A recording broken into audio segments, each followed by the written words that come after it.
Byrne, read about Lexi. Super tough tonight. Yeah, she went super, Greg. Yeah, she really had to fight it out tonight, and you know, she was well and truly headed at one stage, but you know, she fought back like the little trooper she is. Going back to the Wraith Memorial, you took a sit on that occasion tonight. You were keen to use a gate speed and hold the front. I thought that it was the best chance. I thought if the filly outside me makes every sense and later, she probably might have had too much speed in the run home, and the sprint lane doesn't kick in till late, so I was more keen to hold the lead tonight, yeah.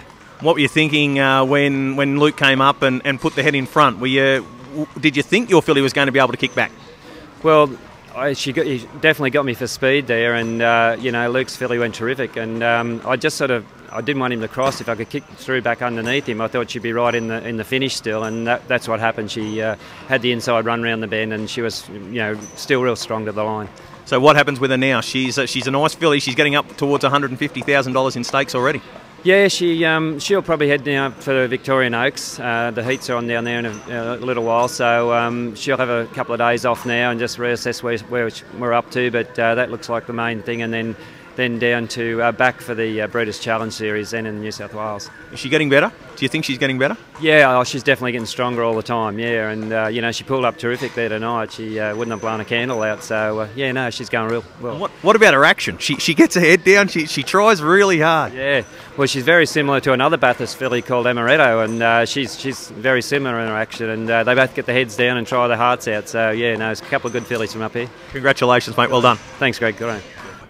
Shane, Artistic Flight brings up the double of the Crown and the Chalice, but you as the Chalice trainer, you must be pleased with his effort. Yeah, no, it's we've been coming here for a while, and it's the first feature race night on a Crown night that we've won. So yeah, no, real proud of him. It's a pleasure to have him. You know, we're just lucky that he ended up in our stable, and we're just trying to make the most of it. On that first turn, Lauren had to make sure that she didn't leave the door open for Jared Alchin on Sporty Spook, and she drove an aggressive race.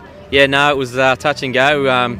Jared certainly played his hand, and Lauren, you know, showed a bit of skill and closed the door. It probably didn't win her the race, but it made it a hell of a lot easier. And you know, the rest was up to him, and he done that well. Now, since he's joined your stable, do you feel that he's improving? Definitely. You know, we've been mindful of a really long season he's got, so we've been winding him up.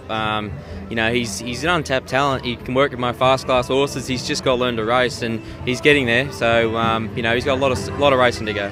Where does he go to from here? We've got the Seymour, Queensland. Then we've got the Breeders' Challenge in Sydney, Queensland Derby, Breeders' Crown. So yeah, a lot of racing to go. But we knew that when we started, and that's why it's been a strategic sort of season where we're building and keeping him fresh. And you know, I think that showed this week. Long way to come with one horse, but you go home a winner. Yeah, no, it's not bad when you're bringing good ones. Congratulations, well done. Thanks, mate.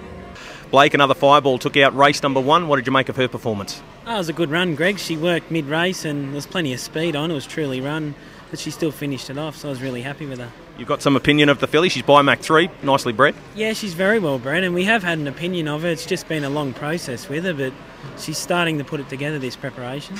She had a couple of runs in December, then you gave her some time off, and she's resumed in March, so it's just taken a while for the penny to drop. Yeah, it has. Both Peter Gianni and Liam O'Connor bought her from the Melbourne APG sales, and we have had her a long time, but the ability's always been there, Greg. So coming into tonight's race, off the second row, what did you think her chances were? Well, I thought she'd drawn well, and her heat run was really good. She ran into a lot of dead ends and never really got into the race, so we thought she had a good chance tonight. So what do you do with her now? Well, just take it one step at a time, really. She's one or two 3-year-olds, so we might take it to Menangle now and see how she measures up.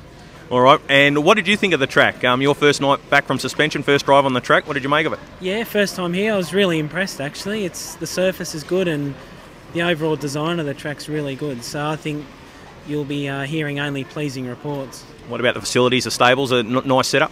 Yeah, it's everything you need, so yeah, it's quite good for what Bathurst will require out here. Congratulations with winning the first, well done. Thanks, Greg. Thank you. Robbie Pompidou back in the winners list tonight. Good performance? Yeah, look, he's been a bit below par, we thought, his last couple, but he got around to the breeze pretty cheap tonight and he's sort of able to get away with it. What sort of horse is he? A very tough customer without a lot of high speed? Yeah, that's sort of his biggest downfall, his high speed. There's not a lot of it, but when he's racing the best ones, they sort of come against him because of his not a lot of high speed, but sort of he'll be a really good horse and a lot of fun for the connections.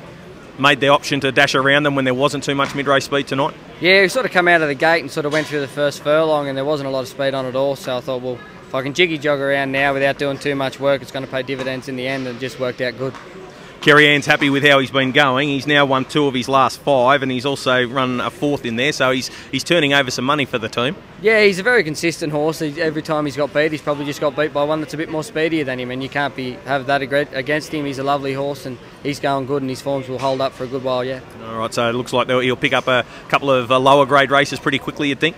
Well, that's right. That was his second 3-year-old now, so he'll go into the COs, and his Breeders' Challenge, so we'll probably give him a fortnight off and easy 10 days and get him ready for the challenge in June. Congratulations, well done. Thank you.